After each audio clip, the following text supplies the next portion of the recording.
கர்த்தர் உங்கள் ஒவ்வொருவரையும் ஆசீர்வதிப்பாராக. தேவன் நல்லவர். ஹல்லேலூயா. கர்த்தருடைய கிருபை என்றும் உள்ளது. ஹல்லேலூயா. வேதத்தை எடுத்துக்கொள்வோம். ரோமருக்கு எழுதின நிருபம் 8வது அதிகாரம். ரோமர் 8வது அதிகாரம் அதனுடைய 37வது வசனத்தை எல்லாரும் சேர்ந்து வாசிக்க போகிறோம். ரோமர் 8:37 எல்லாரும் எடுத்து கொண்டீர்களா?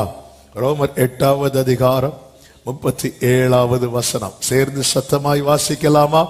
இவை எல்லாவற்றிலேயும் நாம் நம்மில் அன்பு கூறுகிறவராலே முற்றும் ஜெயம் கொள்ளுகிறவர்களாய் இருக்கிறோமே. ஹல்லேலூயா. நம்மில் அன்பு கூறுகிறவர் யார் என்றால் அவர் யுத்தத்தில் வல்லவர். எசையா 43வது அதிகாரம் அதனுடைய 16-17 வசனங்களிலே இப்படி சொல்லப்பட்டிருக்கிறது. சமுத்திரத்திலே வழியையும் வலிய தண்ணீர்களிலே பாதையையும் உண்டாக்கி ரதங்களையும் குதிரைகளையும் இராணுவங்களையும் பராக்கிரமசாலிகளையும் புறப்பட பண்ணி அவைகள் எழுந்திராதபடிக்கு ஒருமித்து விழுந்து கிடக்கவும் ஒரு திரி அணைகிறது போல் அவைகள் அணைந்து போகவும் பண்ணுகிற கர்த்தர். கர்த்தர் என்பது அவருடைய நாமம். யாத்திராகமம் 15:3 என்ன சொல்லப்பட்டிருக்கிறது?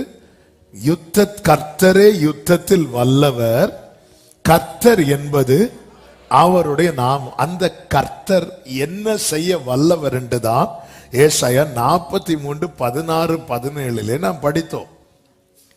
அதாவது ரதங்கள் குதிரைகள் இராணுவங்கள் பராக்கிரமசாலிகளை புறப்பட பண்ணி, அதுக்கு முன்னாடி சமுத்திரத்திலே வழியையும் வலிய தண்ணீர்களிலே பாதையையும் உண்டாக்கி ரதங்களையும் குதிரைகளையும் இராணுவங்களையும் பராக்கிரமசாலிகளையும் புறப்பட பண்ணி அவைகள் எழுந்திராதபடிக்கு ஒருமித்து விழுந்து கிடக்கவும் ஒரு திரி அணைகிறது போல அவைகள் அணைந்து போகவும் பண்ணுகிற கர்த்தர். இவர் நம்மில் அன்பு கூறுகிறார். இவரால் நாம் ஜெயிக்க போகிறோம். இந்த பிரச்சனை நமக்கு தெரியும். எகிப்தியரை குறித்து சொல்லப்பட்டிருக்கிறது. இஸ்ரவேலருக்கு விரோதமாய் பிரச்சனை பண்ணவங்க. இது ஒரு நாள் 2 நாள் பிரச்சனை அல்ல, நெடுநாள் பிரச்சனை. 430 வருஷ பிரச்சனை. அப்போ நெடுநாள் பிரச்சனைய கர்த்தர் டீல் பண்ண ஆரம்பித்ததும் ஒரே நாள்ல முடிச்சிட்டார். பல வருட பிரச்சனைய இந்த ஒரே வருடத்தில் முடிக்கிறது என் ஆண்டவருக்கு. விசுவாசிக்கிறவங்க மட்டும் ஆமென் சொன்னா போதும். நான் சொல்ற வார்த்தையெல்லாம் விசுவாசிக்கிறவங்க, நம்புறவங்க, என்னோடு பேசுகிறார் என்று நிச்சயம் உள்ளவங்க மட்டும் ஆமென் சொல்லி ஏற்றுக்கொள்ளும். பல வருட பிரச்சனைய கர்த்தர் ஒரே நாள்ல டீல் பண்ண போறார். இந்த வருடத்தின் முதல் ஃப்ரைடே ஃபாஸ்டிங் பிரேயர்ல பரிசுத்த ஆவியானவர் அநேகரோடு தீர்க்க தரிசனமாய் பேசுகிற கர்த்தருடைய வார்த்தை இதுதான்.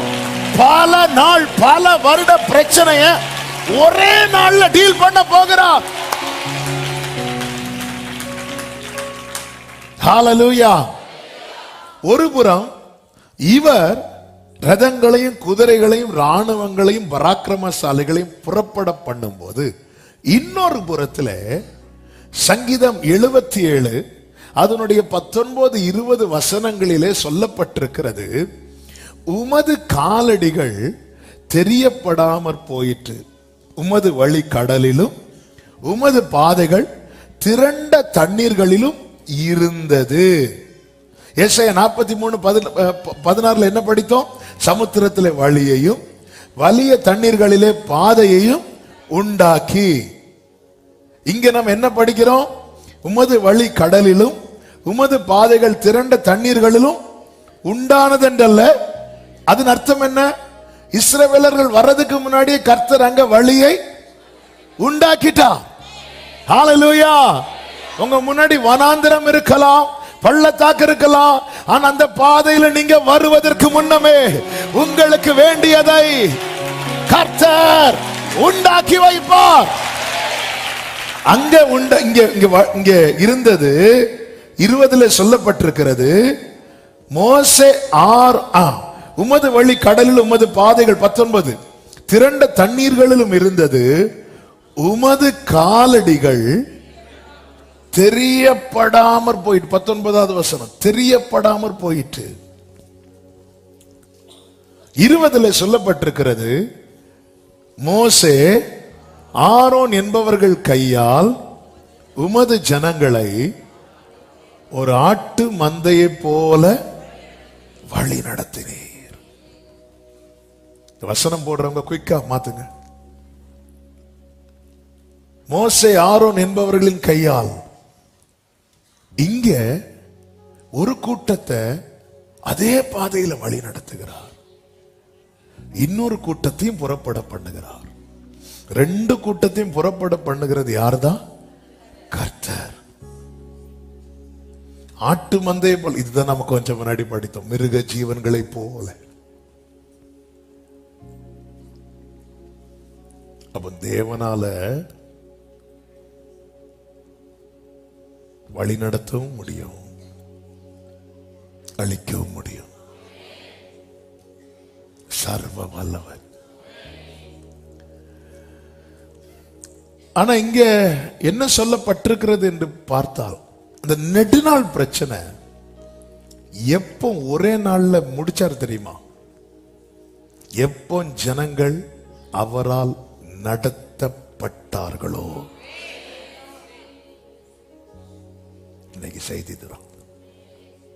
நெடுநாள் பிரச்சனை ஒரே நாள்ல முடிச்சிருவார். எப்ப தெரியுமா? எப்பொழுது ஜனங்கள் எப்படி நடக்கணும்? ஆட்டு மந்தையை போல. ஆட்டு மந்தை போலன்னா ஆட்டு மந்தைக்கு யார் தேவை? சத்தமா சொல்லுங்க, மேய்ப்பன் தேவை. எங்களுக்கு எல்லாம் தெரியும்னு அங்கெங்கேயும் போகிற ஆடு ஏதாவது இடையில போய் சிக்கி இருக்கும். மேய்ப்பனே உம்மந்தை ஆடு நானே, மேய்த்திடும் மேய்ப்பனும் பின்னே செல்வேன். ஆட்டு மந்தையை போல. அப்ப எப்பொழுது இவர்கள் அவரால் நடத்தப்பட ஆரம்பித்தார்களோ அப்பொழுது பல நாள் பிரச்சனைய ஒரே நாள்ல முடிச்சிட்டார். நம்ம ஆண்டவரே என்னை நீங்க நடத்துங்கன்னு சொல்லிட்டு சும்மா ஜெபம் பண்ணிட்டு போகிறதல்ல. கர்த்தர் முற்றிலும் ஜெயம் தர விரும்புகிறார். சில பாதையை கர்த்தர் க்ளோஸ் பண்ண போகிறார். சில டோர்ஸ் க்ளோஸ் ஆகுது. எல்லாரும் அழிந்த இடத்துல நோவாவும் குடும்பமும் ஜெயிக்க காரணம் என்ன தெரியுமா? கர்த்தர் பேழையின் கதவை அடைத்தார். என்ன ஜெயிக்க வைக்க சில டோர் அடைக்கப்படணும்னா அடைங்க ஆண்டவரே.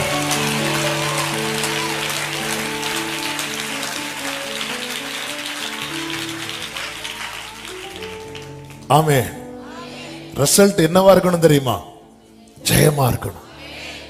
சில ஆண்டவர் திறப்பார் டோரை. வேலைக்குள்ளேயே அவங்கள வச்சிட்டு இருக்கல, கதவை திறந்தார், வெளியே விட்டார், பலகி பெருக பண்ணார். அதுக்கு முன்னாடி இந்த தேவன் பூட்டக்கூடாதபடி திறக்கிறவர் என்று அந்த ஒரு நாமம் மட்டும் அவருக்கு கிடையாது. அதோடு கூட இன்னொன்னு சொல்லப்பட்டிருக்கிறது. சத்தமா சொல்லுங்க, இதுக்கு ஆமென் சொல்லுங்க. பூட்டக்கூடாதபடி திறக்கிறவர் அப்படி மட்டும் அவரை பார்க்க கூடாது. அவர் திறக்க கூடாதபடிக்கு அதையும் பார்க்கணும். அதனாலதான் சிவந்த சமுத்திரத்தை பார்த்தீங்களா? ஓபன் ஆச்சு, அப்புறமா க்ளோஸ் ஆச்சு. நான் தேவனால் நடத்தப்பட அந்த மேகத்துக்கு கீழே ஒரு ஆட்டு மந்தையை போல என்ன நான் கொடுப்பேன் என்றார். இன்னைக்கு கர்த்தர் கேரண்டியா சொல்றார், தீர்க்கமா சொல்றார். பல வருட பிரச்சனைய 2025 நீ ஜெயிக்க போற. அதுதான் இன்று கண்ட எகிப்தியனை இனி நீ என்றைக்குமே நல்ல கைகளை தட்டி ஷலமகரா தனரா ரிமமகரோ.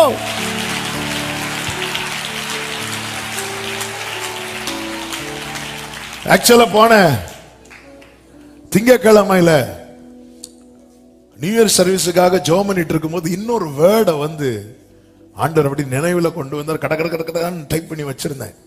இந்த ஃப்ரைடே ஃபர்ஸ்ட் அந்த வேர்டை பேசலாம். ஆனா நேற்றிலிருந்து பரிசுத்த ஆவியானவர் இந்த நெடுநாள் பிரச்சனை முதல்ல ஸ்டாப் பண்ணிட்டு போனார். நீ முதல்ல இதை டீல் பண்ணிட்டு போனார். அப்பதான் ஆண்டவர் சமூகத்துல நேற்று இருந்தே இந்த வேர்டு ஆண்டவர் தர ஆரம்பித்தார். இரவு நேரத்துல போய் உட்கார்ந்து இருந்து அதை மெடிடேட் பண்ணும்போது பரிசுத்த ஆவியானவர் தெளிவா பேசினார். பாரு, அவங்க ஆட்டு மந்தையை போல நான் எப்போ நடத்த ஆரம்பிச்சானோ அப்பதான் அவங்க பிரச்சனை சால்வ் ஆச்சு. அவங்க விசுவாசித்தார்கள், தொழுது கொண்டாங்க, எல்லாம் ரைட்டு தான்.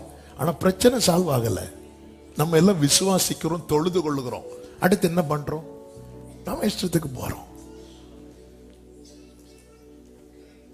மோசே, ஆரோன் என்பவர்கள் கையால் ஒரு ஆட்டு மந்தையை போல நம்மை வழி நடத்தும்படி அனுப்பப்பட்ட வழிகாட்டி தான் பரிசுத்த ஆவியானவர். அன்று இஸ்ரவேலரை வழிநடத்த பிரத்யட்சமாய் மேக ஸ்தம்பமும் அக்னி ஸ்தம்பமும் இருந்தது.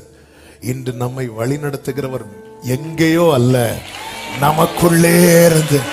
நீங்கள் வலதுபுறம் இடதுபுறம் சாயும் போது வழி இதுவே. வழி பிரயாணி மூடனை போ வழி தவறா நடந்திடவே வழிதுவே என்று சொல்லும் இனிய கீதம் தோனித்திடட்டோ. வழிதுவே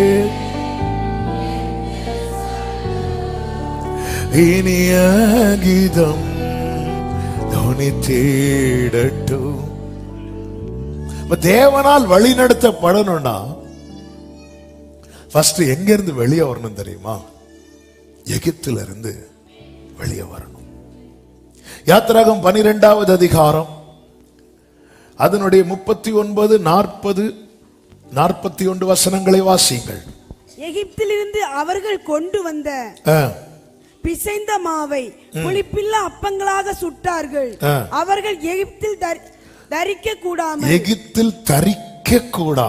துரத்தி விடப்பட்டதினால் அது புளியாதிருந்தது. 40வது வசனம். இஸ்ரவேல் புத்திரர் எகிப்திலே குடியிருந்த காலம் 430 வருஷம். 430 வருஷம் முடிந்த அன்றைய தினமே கர்த்தருடைய சேனைகள் எல்லாம் எகிப்து தேசத்திலிருந்து புறப்பட்டது.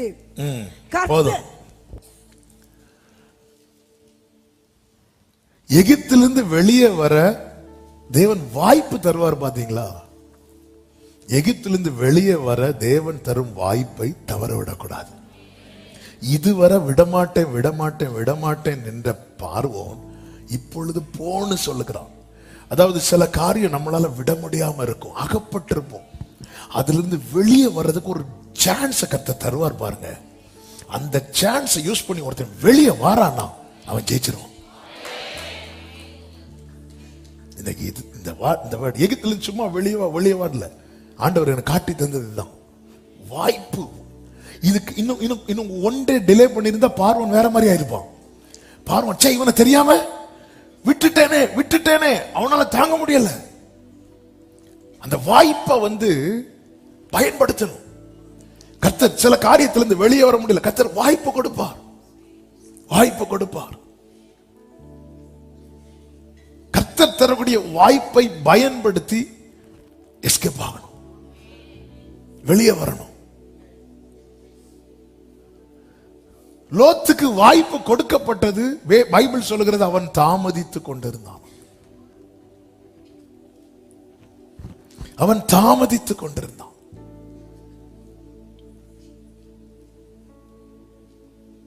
தாமதித்துக் கொண்டிருக்கிறான். அவனே டிலே பண்ணும்போது அவன் மனைவி எப்படி திரும்பி பார்க்காம இருப்பா? வேதம் சொல்கிறது அவன் தாமதித்துக் கொண்டிருந்தான் இருக்கு பைபிள்ல. லோத்தே, நீதான உத்தரவாதி, நீதான துரிதப்படுத்தணும், நீதான துரிதப்படணும். அவர் லோத்தை துரிதப்படுத்திட்டு இருக்கிறார்.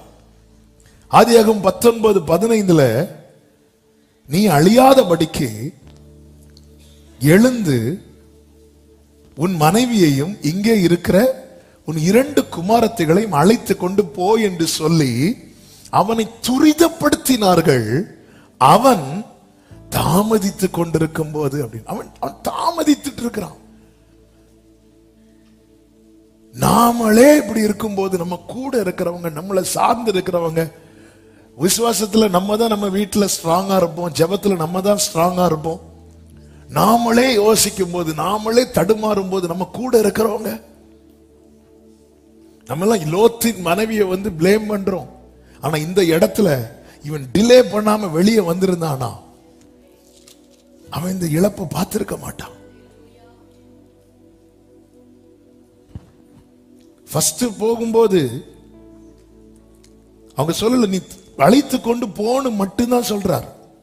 ஆனா இவங்க தாமதிக்கும் போது இவங்க கையை பிடிச்சு வெளியே இழுத்து விட்டு 17வது வசனத்துல அவர்கள் வெளியே கொண்டு போய் விட்ட பின்பு அவர் உன் ஜீவன் தப்ப ஓடிப்போ பின்னிட்டு பாராதே.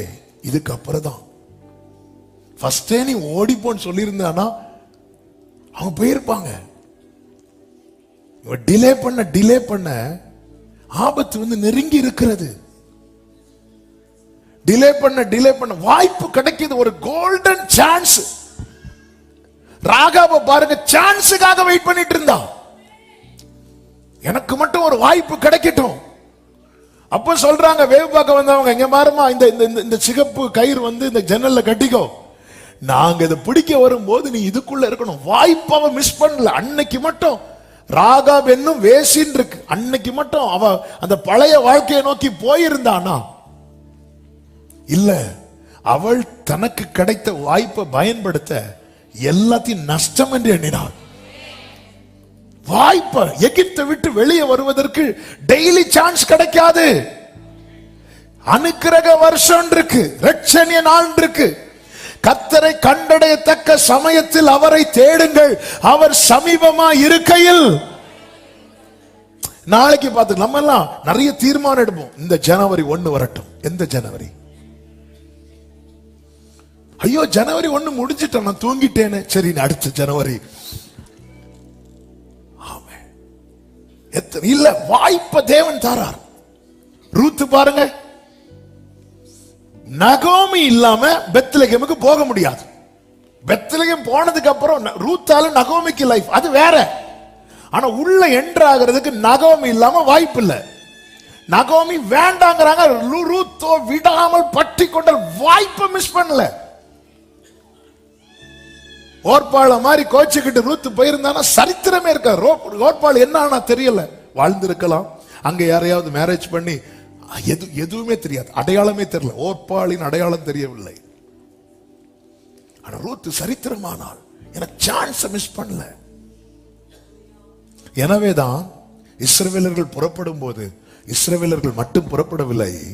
யாத்திராகமம் 12:38 சொல்லப்பட்டிருக்கிறது, அவர்களோட கூட பல ஜாதியான ஜனங்கள் அநேகர் போனார்கள். ஏன்னா ஒரு டோர் ஓபன் ஆகுது.